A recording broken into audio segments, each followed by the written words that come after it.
Olá, turma! Sejam todos bem-vindos. Professor Alex Ferreira, professor de Química da plataforma Gonçalves Dias. Tudo bem com vocês, turminha? Bom, como primeira dica, caderno, lápis, caneta, borracha para você fazer suas devidas anotações. E sempre que aquela informação da tela chamar a sua atenção, o conceito, ou então um gráfico, né, uma tabela, você vai printar a tela e passar essas informações para o seu caderno. Tudo bem? E assim você vai desenvolver os seus estudos.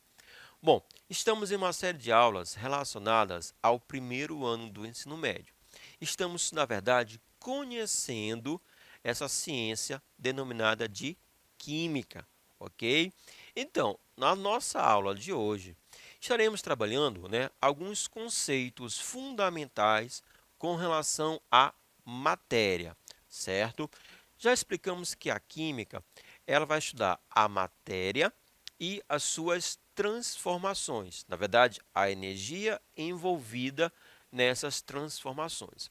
As transformações químicas nós conhecemos como reações químicas, certo? Então, matéria e energia, né?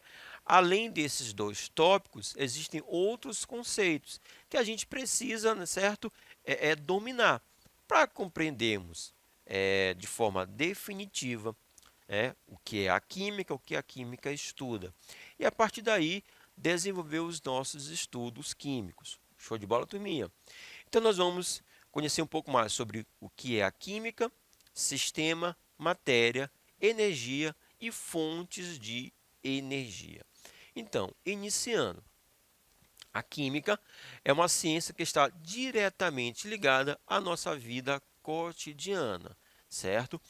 Pode ser que você não consiga perceber, mas no nosso dia a dia nós nos deparamos o tempo todo com a química.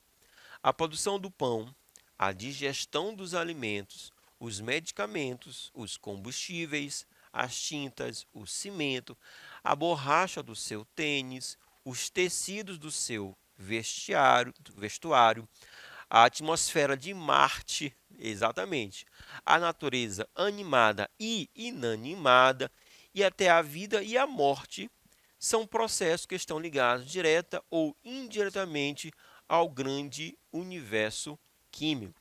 Então, eu acredito que praticamente nada ficou de fora, certo? Com base nesses tópicos que nós listamos.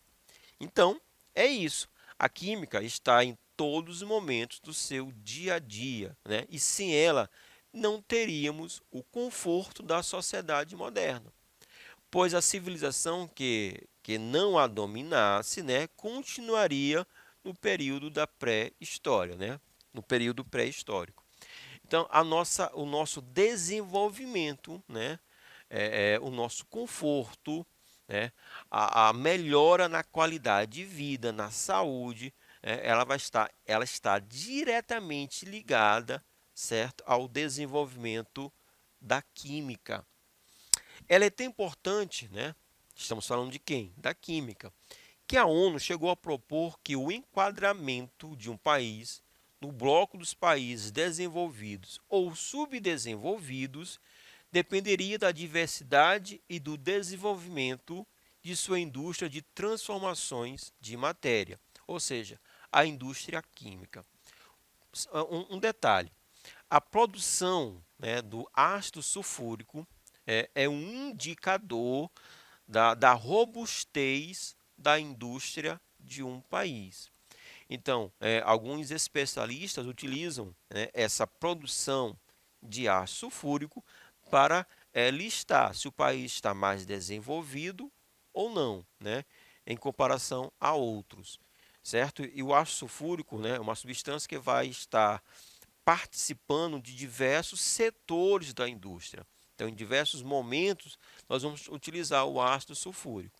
Então, quanto maior for a produção de ácido sulfúrico, maior a robustez da indústria daquele país. Você quer ver como sem ela nós não viveríamos.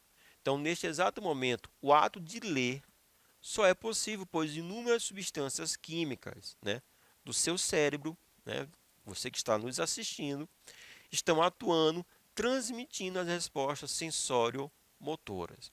Então, a nossa vida, né, o nosso corpo humano está executando nesse momento diversas reações químicas. Então, aí a gente consegue perceber. Mas eu volto para aquela fala inicial. Muitos alunos, né, a nossa fala aqui inicialmente, é para os alunos, então muitos alunos, né, eles não conseguem perceber essa utilização da química. E aí consideram, né, essa ciência como uma ciência assim, muito difícil. Mas não, ela faz parte do nosso dia a dia. E a partir do momento que a gente compreende química, certo? A gente vai estar compreendendo diversos fenômenos que estão ao nosso redor. A química é uma ciência experimental, né? A sua essência é a experiência. Para fazer experiências com um determinado material, o químico precisa isolar uma porção desse material do resto do universo. Então, sistema é uma parte do universo considerada como um todo para o efeito do estudo. Ou seja, você vai estar estudando, né, fazendo uma pesquisa com relação à queima de um determinado material. Você não vai queimar todo o material A, ou seja, substância A, vamos chamar assim, que existe na Terra, que existe no universo. Você vai o quê? Usar uma parte dessa substância. Então você vai estar, né, isolando essa substância, né, aquele pedaço, aquela fração, né, de um todo. Então você vai estar do sistema, você vai estar retirando apenas uma parte e a partir dela você vai fazer o estudo.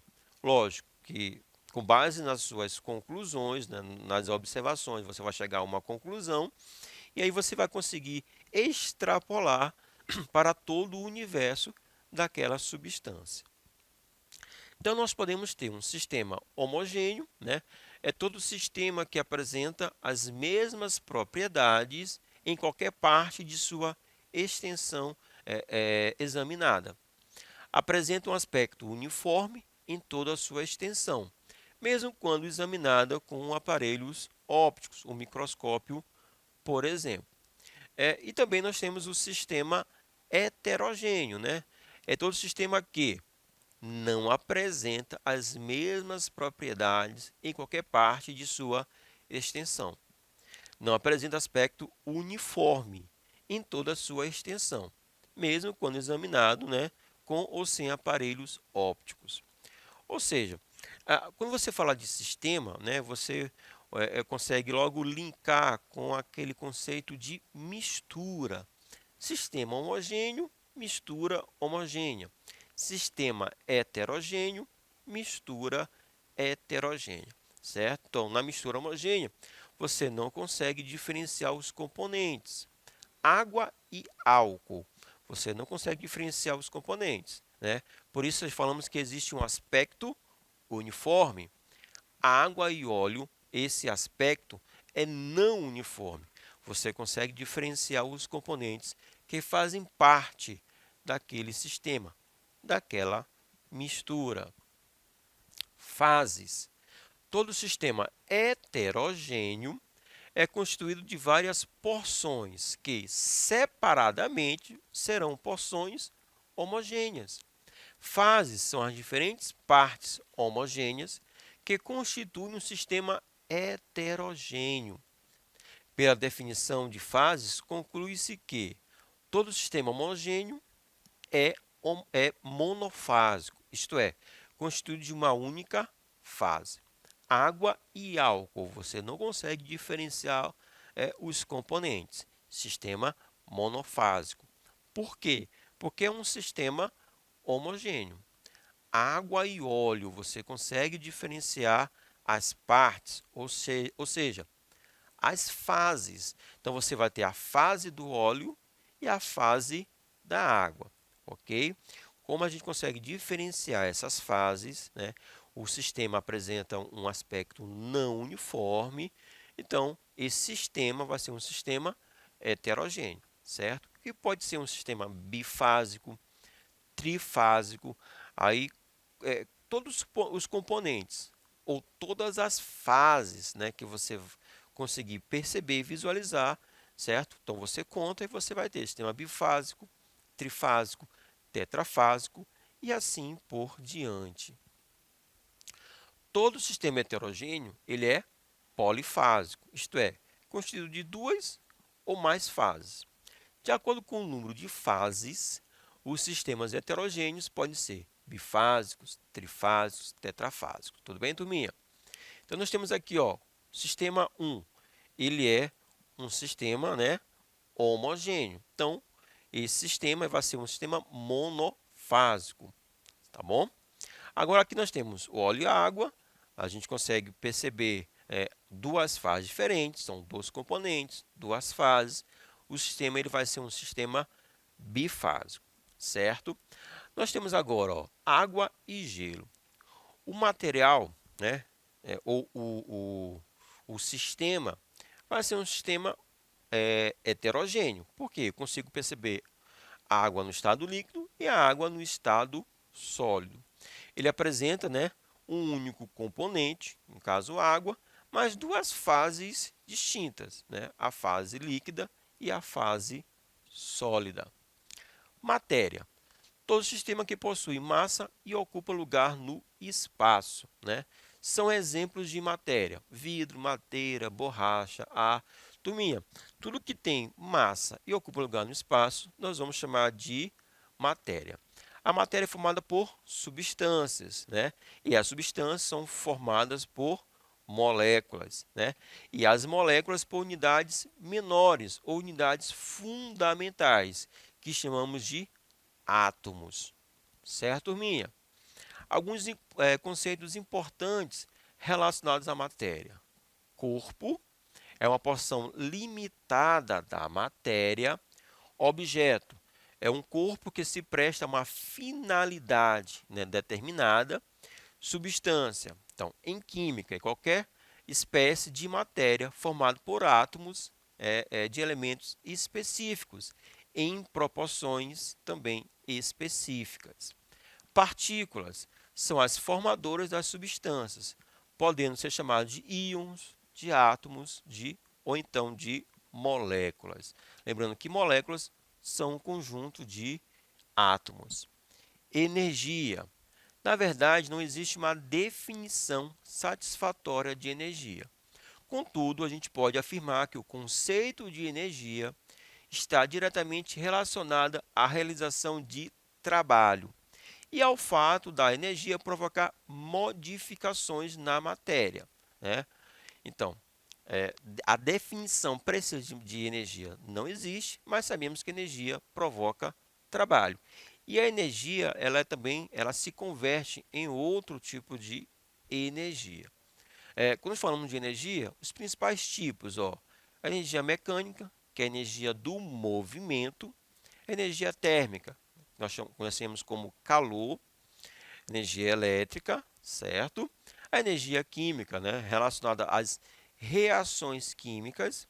A energia nuclear, né, é a desintegração do núcleo do átomo. Então, são alguns tipos de energia. Claro que existem outros. Hoje em dia, seria impossível pensar num mundo sem o uso da energia elétrica. Então, falando de energia, aquela que tem o maior impacto para a nossa sociedade é justamente a energia elétrica. Por quê? Porque a gente precisa utilizar o quê? Computadores, né? Nas residências existe aquele chuveiro elétrico. À noite a gente precisa, né, iluminar, né?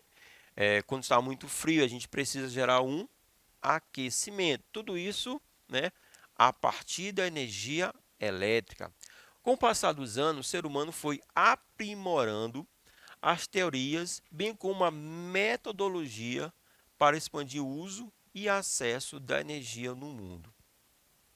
Assim, o uso de aparelhos eletrônicos tem aumentado consideravelmente, como as máquinas, celulares, computadores, aquecedores, ventiladores.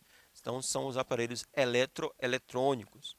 Assim, muitos recursos renováveis e não renováveis são utilizados a fim de produzir a bendita energia elétrica. Então, nós temos as usinas hidrelétricas, as usinas nucleares, as usinas termoelétricas, tudo para poder gerar a energia elétrica para a nossa sociedade. Então, há muitas maneiras de adquirir energia, né? Vamos falar um pouco sobre as fontes. Por meio das fontes renováveis, as famosas energias limpas, e as fontes não renováveis, também conhecida como energia suja. Então, nesse ínterim, vale lembrar que as fontes renováveis de energia não cessam e se renovam na natureza. Por outro lado, as fontes não renováveis causam diversos problemas ambientais, né? Elas vão ser consideradas não renováveis porque para a gente obter novamente, né, aquela fonte energética, a gente vai demandar de muitos anos, né? Por exemplo, o petróleo, milhões de anos. Com o aumento do uso da energia na atualidade, essa exploração gerou diversos problemas ambientais que alguns consideram como problemas irreversíveis, como a perda de hábitat, ecossistemas, a perda de espécies e principalmente a degradação do meio ambiente. Isso devido ao uso das fontes não renováveis. Com relação às fontes renováveis, são aquelas que vão se regenerar na natureza, e por isso não causam problemas ambientais, também não se esgotam. São fontes de energia mais aconselhadas, uma vez que não geram poluentes para o meio ambiente. Então podemos citar algumas fontes renováveis de energia. A energia hidráulica, obtida pela força das águas dos rios, a energia solar, né, proveniente do sol, a energia eólica, proveniente dos ventos, né? E se você for para o litoral maranhense, você vai observar muito o uso da energia eólica. A energia geotérmica, obtida pelo calor do interior da Terra. A biomassa, né, obtida de matérias orgânicas, nós temos os biocombustíveis. A energia gravitacional, obtida pela força das ondas dos oceanos. A energia do hidrogênio, né, obtido do átomo do hidrogênio, principalmente utilizando como fonte, né, como combustível, a água, certo? Então aqui são algumas fontes energéticas renováveis e muitas dessas fontes aqui estão sendo utilizadas hoje em dia. E nós temos também as fontes não renováveis. Por sua vez, as fontes não renováveis de energia causam diversos problemas ambientais, se não consumido de maneira racional. Seu uso pode implicar em desequilíbrios no ecossistema na medida em que seus recursos se esgotam. Então, são fontes consideradas fontes não renováveis, né? Os combustíveis fósseis, a energia nuclear, o uso do carvão, em especial o carvão vegetal, mas também o carvão mineral, são exemplos de fontes não renováveis. Os combustíveis fósseis, né, petróleo, carvão, xisto, gás natural, para poder se recompor, se regenerar, vão levar milhões de anos, como eu citei anteriormente. E aí o uso, né, nós vamos queimar a gasolina, então vamos queimar o óleo, né, queimar o carvão, a queima do gás natural. Isso vai gerar impactos ambientais, né? Então, um dos impactos é a geração o efeito do efeito estufa, o aquecimento global, certo? Lembrando que essas fontes não renováveis, né, foram as primeiras que nós utilizamos, né, na Revolução Industrial para poder gerar a energia elétrica. Mas hoje em dia os estudos, né, estão cada vez maiores e o emprego das fontes renováveis, né, estão acontecendo numa velocidade também cada vez maior. Então, daqui a alguns anos, né, a matriz energética do nosso país vai ser voltada mais para as fontes renováveis, certo? Até porque o petróleo já está acabando. Ok, turminha? Um pouquinho sobre a matéria. Vou ficando por aqui. Turminha, forte abraço. Valeu!